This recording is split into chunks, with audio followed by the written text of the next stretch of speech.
Today we will talk about why error 500 appears and how to solve it. Server error 500 occurs when PHP is not properly configured. We will look for the cause of the error in stages, starting with the most frequent cases.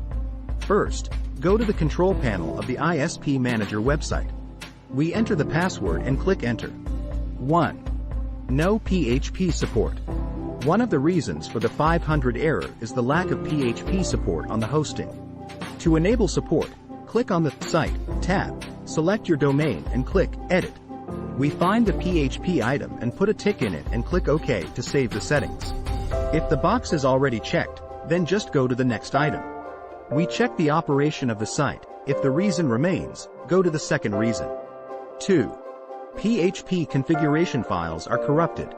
It is possible that PHP configuration files have been corrupted on your domain. To restore them, you need to turn off PHP support, delete corrupted files and turn PHP back on. First, select your domain and click Edit, find the PHP item and uncheck it. Please note, if there is a checkmark in the CGI scripts item, then uncheck it. Then click OK.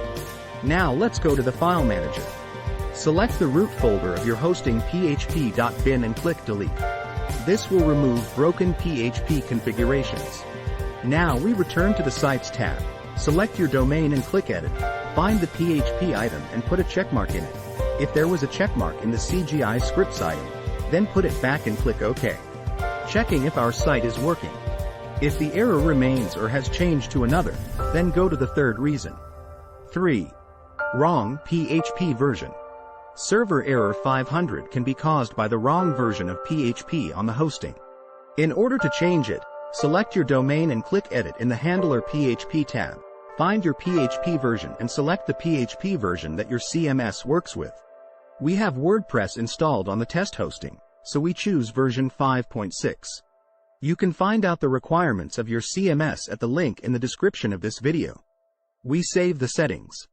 Changing the PHP version occurs immediately for all sites on your hosting, so before changing, make sure that they all support the version of PHP that you want to install. Checking if our site is working. If the error remains, then go to the fourth reason for its occurrence. 4. PHP control commands in htaccess. On our test hosting, PHP runs as a CGI application, not as an Apache module. This is done to improve security, but some CMS try to control PHP through the htaccess file, which causes a 500 error. Such control commands need to be removed. Go to the File Manager and open the www folder. Now open the folder with your domain, select htaccess and click Edit. After that, delete all lines that start with PHP and click Save and OK. Checking if our site is working. As you can see, the problem is solved. The text version of this manual is in the description below this video.